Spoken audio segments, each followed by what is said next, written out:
Hi everyone, my name's Jordan and welcome back to my channel.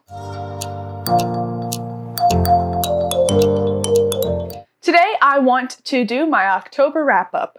I had a very good reading month. I read a total of 20 books.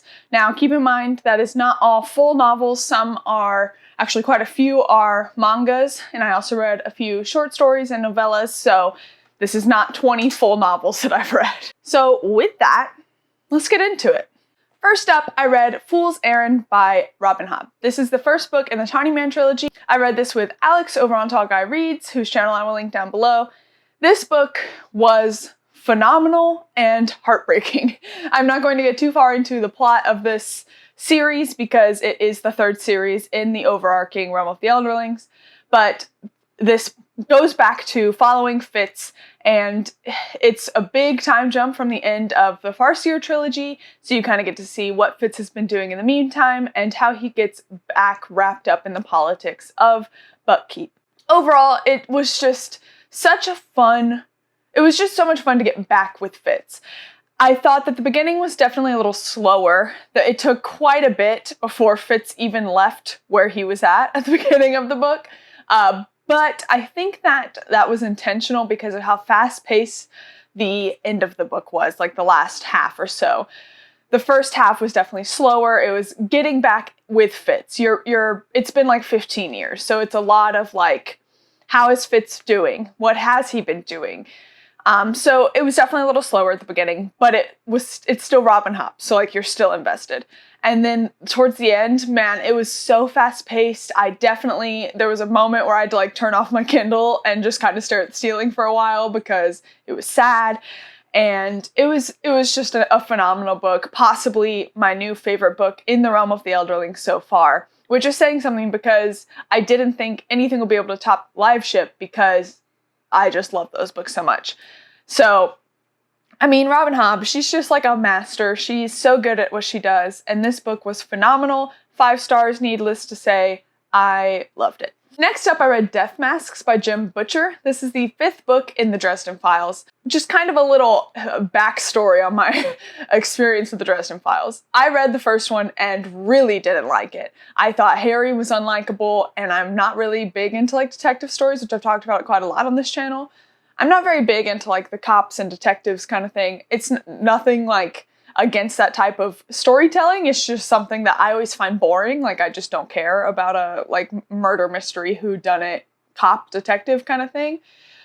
But my friends were all trying to convince me I should keep going and just skip some. So I skipped 2, 3, and 4, and then I read Death Masks, and I'm going to skip 6 and then start with 7 and continue. This is what Kyle over on Read by Kyle has suggested I do. He thinks I will like them better if I do it that way.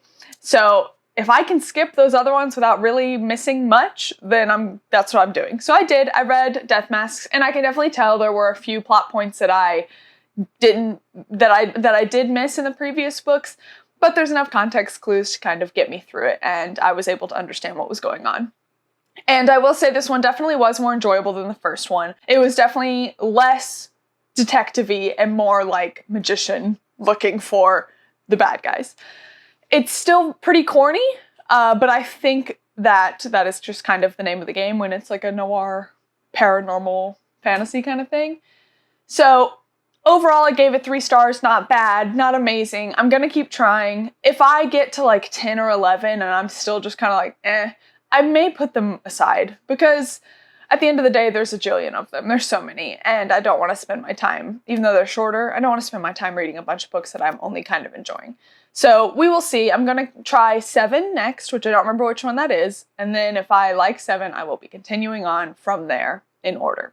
Next up, I read Valor by John Gwynne. This is the 2nd book in the Faithful and the Fallen series, first one being Malice. I read this with Kyle and Alex, and we all really enjoyed it. I think that this series has a problem with pacing.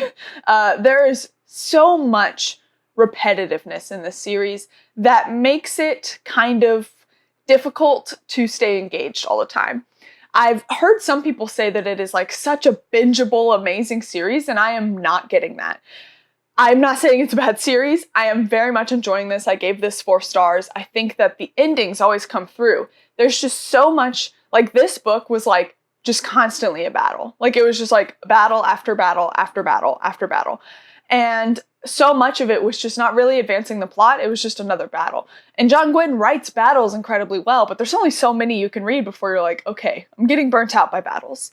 I will say I am about 75% through with Ruin, which is the 3rd book in the series, and there's much less battles, and the pacing is better. It's still not great. There is still a lot of repetitiveness. It's a lot of travel, and then battle, and then travel, and politics, and battle. So it is still pretty repetitive, but because we've slowed down a little bit in Ruin, I feel like the payoff has been a little better, and I'm really enjoying this last half as I'm getting into it. I'm hoping to finish today. But overall, this was a pretty good book. I think it was better than Malice, and I think that the last 25% was like so fast-paced, so fun. I really enjoyed it. So this series I am very much enjoying. It has not been like a best series of all time for me by any means. Like I know that some people think that this series is like amazing, and I'm not there yet, but I'm hoping that Ruin or Wrath will change my mind. But even if they don't, if they're all 4-star reads, I will not regret reading them because I'm still having a lot of fun with them, and they are definitely enjoyable. Next up, I read Salem's Lot by Stephen King. I think I might have read this book a long time ago in high school or so, but it had been so long I just didn't remember anything about it. So I listened to the audiobook, I figured it was a perfect October read, and I actually did really enjoy it. I think it was adequately spooky. I think the vampires were done very well. They're very like classic vampires. Overall, I just really enjoyed it. I think that it was atmospheric, it was very Stephen King at his best, and I gave it 4 stars. I think that it was good. I wouldn't say I was particularly scared by it. Like there wasn't any point where I was like, oh.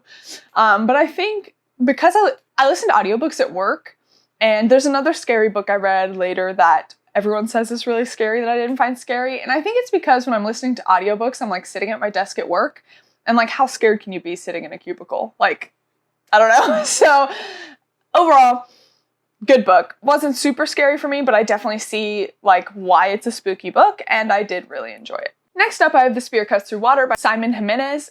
I have a dedicated review for this that I will link above. I really love this book. It was a 5-star read for me. I think that it is very unique in its storytelling. The way there's basically 2 different timelines that are interwoven seamlessly and beautifully. And the way it was told was just so unique from anything I've read in the fantasy genre, and I really highly recommend it, and I am very excited to continue on with his other book, The Vanished Birds. And yeah, if you want to see more detailed thoughts of what I thought about this book, check out my dedicated review. Next up, I read 4 manga. I read the first 4 volumes of The Way of the House Husband. This manga is just hysterical. It's not a very plot-heavy manga. The whole premise is that a former Yakuza member has left the game. He has left the Yakuza, and now he is a house husband. And he still has a lot of his mannerisms from being in the Yakuza, but he just puts that energy towards what his house husband duties are. And it's ultimately just really funny. Every chapter is just like a different scenario. Like he goes to a yoga class, or he has to deal with a spider in the house. Like it's all just like these very simple domestic issues, but he deals with it like a Yakuza member, and it's just so funny. And every time I'm like cackling out loud. There's not really like one overall plot, at least so far. It's mostly just each chapter is a different scenario, but it is so funny, and I am loving it so much. And I think I have the 5th one already, and I'm gonna check out the rest of them as well because they're so fun. I'm really loving them so much. Next up, I have another horror novella I read this month, and that is Nothing But Black and Tea by Cassandra Caw. I really didn't like this book. I had some friends in town, and we went to Barnes & Noble and hung out for a little bit, and this book was $5. So my friend read it while we were at Barnes & Noble and then gave it to me to read, and I didn't like it. It's basically a haunted house story where a bunch of people they're going for like a bachelor party or like a bachelorette combo party or something like that, and they rent this haunted mansion in Japan. And It's just dumb. None of the characters like each other. Like, literally none of the characters actually like each other. And I was like, why are you all here? What are you doing? All of the characters were so stupid and none of it was scary. It was just dumb.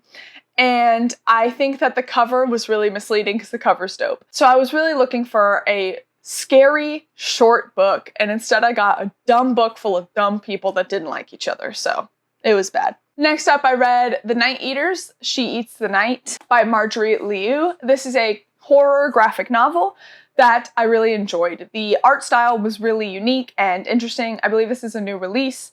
It's supposed to be a graphic novel series. And it's basically about a mother who is like a demon kind of, but her kids don't know. And there's like a haunted house across the street and it's dark, it's gory, it's cool. It was ultimately just really fun, and the dad was really wholesome, and the romance between the mom and dad was really beautiful. The kids were funny. Like, it was just overall an enjoyable story, and I will be continuing on with it. It was definitely spooky and cool. Next up, I have The Genesis of Misery by Neon Yang. This was one of my most anticipated releases of the year, and it is a sci-fi novel that just came out in October. Maybe it came out in September? I don't remember. I have a dedicated review for this that I will link above, so if you want my detailed thoughts, you can look at it there. Ultimately, I was kind of disappointed in this book. I thought that all of the lore and the backstory was so cool and had so much promise and was written so well, but everything that was like present day with Misery Namaki, who is the main character, felt so like out of place. Misery didn't feel like a real person. Like, you didn't really get any character development with anyone besides Misery. And all of the dialogue was just strange. It was just ultimately a disappointment. I am going to continue with the series because I think that the world is so cool and all of the religious ties are so interesting, and I have hope that it will get better as it goes along and maybe we will start to like the characters more. I'm a very character-driven reader, so if I'm not really liking the characters, the plot has to be amazing for me to be invested, and it wasn't here. So I felt like a lot of times the plot was just really convenient.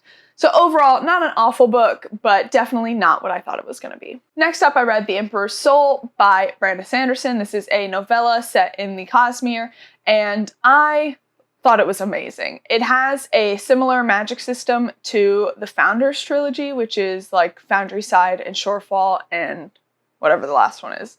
And I didn't really like that series ultimately. But the magic system is pretty similar, and it was just done better in this novella. I thought it was beautifully written, and it was short, and I mean, it's a novella, so of course, but it was like a quick read that felt like it told everything it needed to tell in that short amount of time, and I highly recommend it for people that are into the Cosmere. Next up, I read Middle Game by Shauna McGuire. This is the first book in a series called Seasonal Fears. I loved this book. I have seen Jess Owens, whose channel I'll link down below, talking about this book multiple times on her channel, and so I decided to give it a shot. It was so good. It's like an urban fantasy, which I normally don't really like as much. It's kind of urban sci-fi. It's like a sci-fi fantasy. And I'm normally not super into urban settings, but this was done so well. The characters you're rooting for so hard. It was touching. It was beautiful. You got to see like a really beautiful sibling friendship and relationship, and it spans a really long time period from like them being kids to them being well into their adulthood and kind of like saving the world. It's about twins named Roger and Dodger who are separated at birth and adopted, and they have a mental connection, and they don't really know who the other is, but they know that they can talk to each other in their minds and that they live across country from each other. And it's just like the story of them with their magical powers that they have and how they use them and when they finally meet and things like that. Ultimately, incredible series. And I am so excited to read the next one, which I don't think follows Roger and Dodger, but I have not looked too far into it. Ultimately, phenomenal book. I loved it a lot. Next up, I read Kingdom of the Feared by Carrie Maniscalco. This is an adult fantasy romance series that I have been reading since they started coming out. The first one is Kingdom of the Wicked. These are not boundary-breaking books. These are not genre-bending. They're not like, it's not introducing anything new, but they're just a lot of fun. They're very entertaining to read. I do think this kind of ended lackluster. This is the last book in the series, and while it was very entertaining and the romance was interesting, I feel like the plot was just and the ending at first was making me very angry, but then it kind of twisted around. But it used a trope that ultimately, it didn't end up using the trope, but it started to use the trope. It's hard to explain, but it's a trope that I really hate in fantasy. So overall, it was fine. It was good. It was entertaining. I'm not reading this book for it to be like the next big thing. I'm reading it for fun, and it was fun. So it did what it needed to do. It just kind of disappointed me with the ending. Next up, I read Kingdoms of Death by Christopher Rocchio. This is the 4th book in the Sun Eater series. I've been doing this read along over on the Grimoire Discord, and this book, guys, I'm not going to get into it because it is the 4th book in a series, but the title is Kingdoms of Death, and that is an apt name. I will be doing, well, by the time you see this video, yesterday, I will have done a live stream about Demon in White and this book, which are the 3rd and 4th books in the series, over on Tall Guy Reads channel. So I will link that before this video goes up. I will link that in the description. But this series has been phenomenal, and I think Kingdoms of Death might be my new 2nd favorite. I don't know. It's hard for me to rank them because they're all really good. But this book was so dark, so gritty, full of death. It was tough. It was tough to read. There were moments I was just reading it with my jaw open, like, what is happening? I know that this book and Ashes of Man, which is the 5th book that is coming out in December, I know that these books were originally one book, and I will get to that a bit later, but I felt like it ended at a good spot. Like, I felt like it ended at an okay spot, so I think they did a pretty good job of where they split these 2 books. Next up, I read The Alloy of Law by Brandon Sanderson. This is the 1st book in Mistborn Era 2. I am trying to reread these via audiobook before The Lost Metal comes out. I really like Era 2. I know that Era 2 is sometimes like people's least favorite, like they're just kind of like on it. I just think it's fun. I think Wax and Wane are entertaining. I just find this era much more lighthearted and fun to read. It's got like the kind of like mystery kind of thing going on, and the magic, of course, is just cool. And a lot of the tie-ins to Mistborn Era 1 in here are so cool. I forgot about some of them that were even in this 1st book. And I know that this 1st book a lot of people don't like as much as the other books. And I read these all like 2 years ago, so I don't remember a whole lot about the rest of them, but I liked Alloy of Law. I think it's a good 1st book. Next up, I read The Exorcist by William Peter Blatty. This is the book that inspired the movie. It is a classic horror novel, and I wanted to give it a shot because I heard the audiobook was very scary. And the audiobook was good. There were some things I didn't like about it. The author narrates it, and there were a few of his voices I just found really distracting.